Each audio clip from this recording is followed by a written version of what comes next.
5 infos foot par semaine, des dessins et des vidéos, c'est tous les lundis ou presque. T'as reconnu, c'est l'actu foot et ça commence maintenant.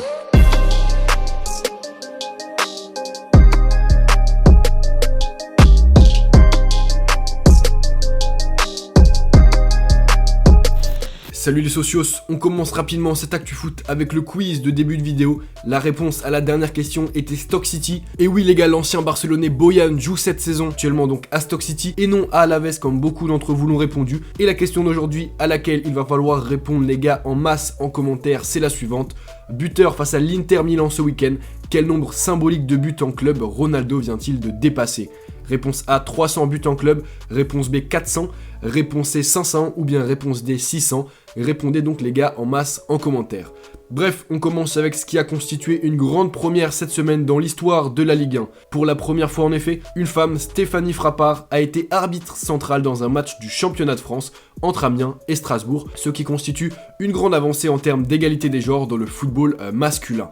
Alors c'était déjà arrivé qu'une femme soit arbitre assistante dans un match de Ligue 1, mais cette semaine ça a donc été la première fois qu'une femme a été arbitre centrale, et elle ne va très certainement pas être la dernière puisque la LFP a affirmé après le match sa volonté de voir arbitrer la saison prochaine en Ligue 1 une ou plusieurs femmes. En parlant des femmes, à noter que dimanche les joueuses de l'Olympique Lyonnais se sont qualifiées pour leur 8e finale de Ligue des Champions en 10 ans, un véritable exploit. Rien n'a été facile au cours de ce match retour face à Chelsea qui s'est terminé sur le score d'un partout, un score cependant suffisant pour que Lyon obtienne son ticket pour la finale qui se jouera le 18 mai face au FC Barcelone.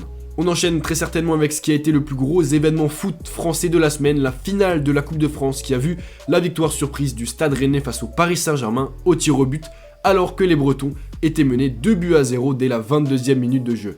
Alors au-delà de la grande déception sportive pour Paris, qui selon 89% d'entre vous réalisent leur pire saison sous l'ère qatari, il y a plusieurs choses qui ont marqué cette rencontre et surtout l'après-rencontre. On a ainsi vu dans les tribunes après le match un geste assez violent de Neymar à l'encontre d'un spectateur qui insultait, il faut le noter quand même, les joueurs parisiens un à un. Le joueur brésilien, très frustré au moment des faits, risquerait d'ailleurs pour ce geste une grosse sanction de la part de la LFP, alors qu'il a déjà officiellement été suspendu cette semaine par l'UEFA en raison de ses insultes à l'encontre de l'arbitre du match face à Manchester, et il ne jouera donc pas les 3 premiers matchs de la Ligue des Champions la saison prochaine. On peut aussi retenir de cet après-match les larmes d'Hatem Ben Arfa, très ému par la victoire, mais aussi ses propos très forts à la fin du match, je le cite: « On est très heureux et c'est mérité, ça concrétise une saison riche en émotions, même moi j'ai pleuré, je ne pleure jamais d'habitude. » En plus, le PSG était au complet, c'était vraiment le gros PSG et on a fait une remontada, mais ils ont l'habitude. Un petit tac donc à l'encontre de son ancien club et surtout de Nasser Al-Khelaifi. On continue avec les récompenses de la semaine puisque cette semaine, la fédération anglaise a décerné les prix de meilleurs joueurs, meilleurs jeunes joueurs et l'équipe type de l'année en première ligue. Et sans surprise, c'est l'excellent Virgil van Dijk qui a été élu joueur de l'année, alors que le titre de meilleur jeune joueur de l'année est revenu à Sterling, le joueur de Manchester City pourtant âgé de 24 ans, ce qui n'est pas vraiment jeune, qui n'est pas si jeune en tout cas. D'ailleurs, même le principal intéressé en a rigolé sur Twitter. Enfin, voici l'équipe type de la saison en première ligue, très largement, vous le voyez, dominée par City et Liverpool, puisqu'un seul joueur n'y joue pas, Paul Pogba. L'équipe a subi pas mal de critiques, il y a eu pas mal de débats, notamment en raison de l'absence d'Eden Hazard, de Mohamed Salah ou encore d'Alisson au goal. Perso, je la trouve plutôt pas mal, n'hésitez pas vous à me dire à nouveau votre avis en commentaire. On continue avec les 2 infos transferts de la semaine. La première concerne James Rodriguez.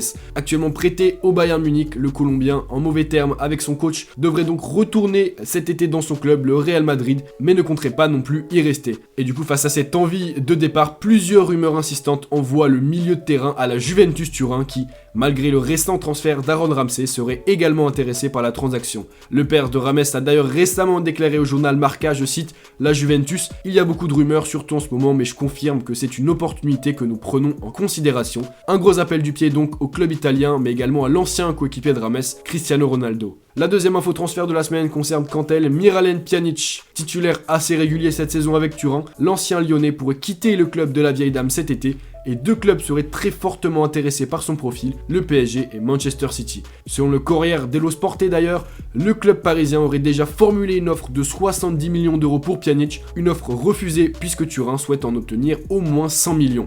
Reste à savoir si Paris sera capable d'aligner une telle somme tout en respectant le fair play financier et surtout si Miralem Pjanic serait intéressé par le projet parisien qui semble stagner. Et enfin on termine avec le traditionnel point championnat en Ligue 1 après la victoire rennaise en Coupe de France, synonyme que la 5e place du championnat ne sera plus qualificative pour l'Europa League.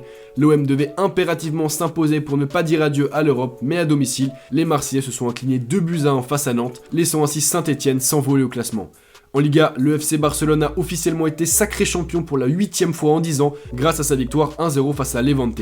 Grâce à ce titre, Messi est ainsi devenu par la même occasion le joueur barcelonais ayant remporté le plus de Ligas dans l'histoire du club avec un total de 10 Ligas remportées. Quant à lui, le Real Madrid s'est incliné pour la 10e fois cette saison face à la lanterne rouge, le Rayo Vallecano. C'est vraiment une saison à oublier pour les Madrilènes. En Bundesliga, le Borussia a manqué ce week-end l'occasion de reprendre la première place au Bayern de Munich puisque le Borussia s'est incliné à domicile dans le derby face à Schalke 4-2. En première ligue, la course pour la Ligue des Champions est quant à elle toujours intense après les défaites d'Arsenal, de Tottenham et le nul de Manchester United contre Chelsea. Tout est très serré et donc on a vraiment hâte de voir comment cela va se terminer. Et donc voilà les gars, c'est déjà la fin de cette Actu Foot. J'espère que vous avez apprécié, que vous avez appris des choses, c'est le principal. N'oubliez pas de répondre à la question et de lâcher votre gros like. C'était Val, on se retrouve très rapidement pour une autre vidéo. Peace.